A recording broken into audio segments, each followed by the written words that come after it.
Hi, I'm board-certified dermatologist and skin wellness expert Dr. Cynthia Bailey, and I'm going to tell you my top 4 tips for you to focus on to get the complexion that you want.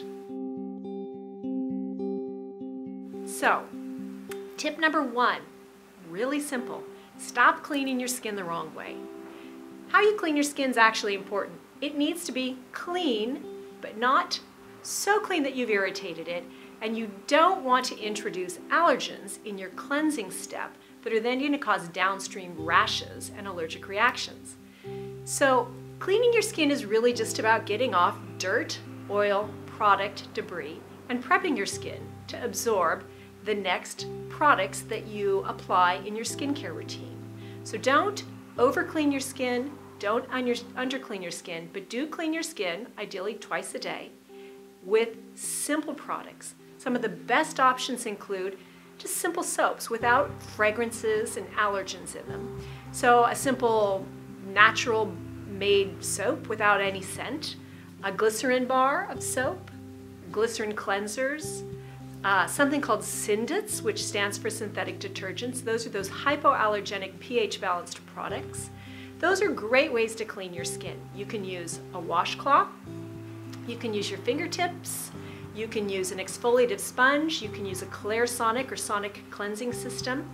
Ideally, you want to use warm water, not cold or hot, and you want to rinse all the cleanser off your skin entirely so that it's not sitting on your skin, pulling out oils and denaturing protein when you don't think it's actually doing that. So keep your skincare simple and don't overdo it.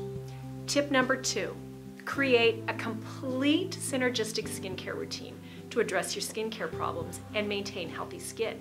So I've just told you to keep your cleanser simple. That also means it can stay a little bit economical. Where you want to put your energy and focus is in the next steps. So complete skincare is cleanse, correct, hydrate, protect. Cleansing, simple, even economical. Correcting is where you want to put your energy and your money. Your correcting products will correct things like acne, crepey skin, redness, inflammation, sun damage, stimulate collagen, etc. So focus on what your skin problems are and choose your correcting products wisely. Third step is hydrate. So again, hydrating like cleansing, it's not rocket science. It just needs to be effective. So you want your hydrating product to be matched to your skin type. You apply it where your skin is dry.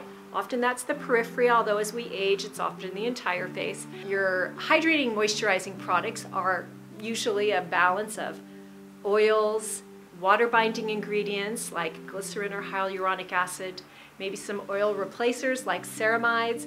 So pick a product that works well for your skin, but again, you don't need to search for a product with a lot of magic ingredients in it, and certainly don't use one with a lot of allergens in it. So simple, rich, but hydrating. And then protect is your 4th step, and that's sun protection, because all the good work that you do for your skincare will be undone by some indiscretions in the sun. So choose a broad spectrum sunscreen, preferably a zinc oxide mineral-based product, and apply that 365 days a year on exposed skin. So creating a complete skincare routine with products that address your skin problems and work synergistically together is tip number 2 for great skin. Tip number 3 is avoid exposing your skin to allergens. So over my 35 years of dermatology practice, many of the vexing, frustrating, long-standing problems people come in to see me for are really allergic contact dermatitis. So allergens are in many of the products that we rely on every day. They're in our personal care products and they're in our home cleaning products. So choose hypoallergenic products for your skincare routine. Try to avoid fragrances, even natural fragrances. I mean, citrus is very popular right now, ylang ylang is popular right now. Those are notorious allergic sensitizers that will cause rashes. My preference is that if you want to use scent in your life, put it someplace other than all over your skin. Maybe, dab it on your fabric, dab it in your hair. Preferably don't put it on your skin because you might get to visit somebody like me. And also the products that you use in your life for convenience, like your home cleaning products. Those are often full of allergens as well. Again, citrus is very popular even in natural home cleaning products now. So as you're spraying a product around to clean your house, and or you're spraying it on your hair and you're thinking, oh, that's not getting on my skin, I don't know why I have this eyelid rash all the time, or rash around my wrists, it could be that those aerosol droplets containing allergen are causing an allergic reaction. So keep it simple, keep the allergens out of your life. When you do want scent, put it somewhere very specific and try to keep it off of your skin. So tip number 3, hypoallergenic as much as possible. Tip number 4 is a little more complicated. It's keep your body healthy. So beautiful skin is more than what we put on our skin. You have to actually nurture your body and maintain the vitality, and that involves some lifestyle choices. So first and foremost, you want to eat a healthy diet that's filled with vitamins, phytonutrients, and antioxidants. So you want to eat primarily vegetables and fruits, and you want those to take up so much room in your tummy that you're pushing the junk food and the treats to a minimum, because that's going to make a big difference to your complexion. We know that the foods that we eat either fight or fuel acne. They either make psoriasis worse or don't make psoriasis worse. So creating the biochemistry in your body's physiology to support healthy skin and fight your skin problems is really important. You also want to eat whole foods and foods filled with fiber because they steward your intestinal microbiome, the gut bacteria in your intestine that are also really important for supporting your health. And little by little, we're learning more about how that's important to your skin, either fighting or fueling your skin problems.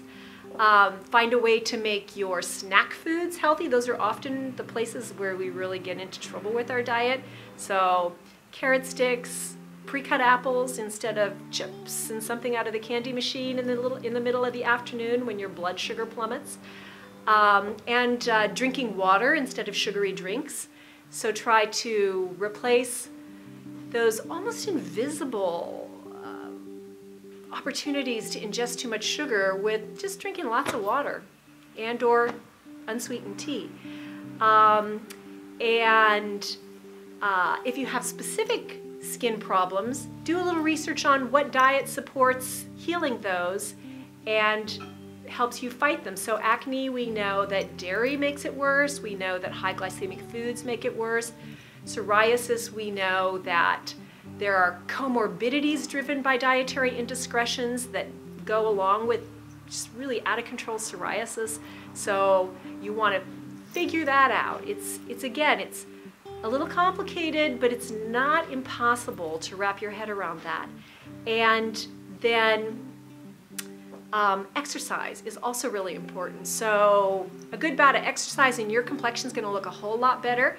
I've been married for 35 years, and every time I get a good workout, my husband says, "Oh, you look great." 35 years. He falls for the same thing. Yeah, I worked out. I got a good workout. It's that my complexion is radiant after I work out. So exercise is important. You want to aim for your 150 minutes a week of cumulative aerobic exercise. And a couple other little last tidbits that are going to help with your overall vitality. You, of course, want to get plenty of sleep. Good scientific studies have shown that when you're sleep deprived, you actually don't look as good. Sallow complexion, circles under the eyes. Important that you get plenty of sleep. Try to mitigate stress as much as possible. Practice saying no to things that you can. It will help keep you rested. And socialize. Socializing is important to your vitality and overall health. And when your body is healthy, your skin will be radiant and it will not be encumbered with a lot of the skin problems that you may otherwise be suffering with. So, top 4 tips to reiterate. Stop cleansing the wrong way. Create a complete skincare routine that addresses your skin problems, putting your time, energy, and money into the correcting and protecting steps. Avoid allergens because they're often the problem that people come into me to ask help for and have been suffering from for a really long time. And then number 4, try to keep your internal physiology and biochemistry healthy because it will give you a beautiful complexion. So I hope that helps. I wonder if you've been suffering from any of these conditions. For example, if you have this chronic eyelid rash that's made you crazy, or your lips chronically chapped on upper and lower and you can't quite figure it out, Well, it may be tip number 3 that'll solve that problem for you. If you found this information helpful, please like the video with the little thumbs up button and consider subscribing to my YouTube channel. Thank you. Bye-bye.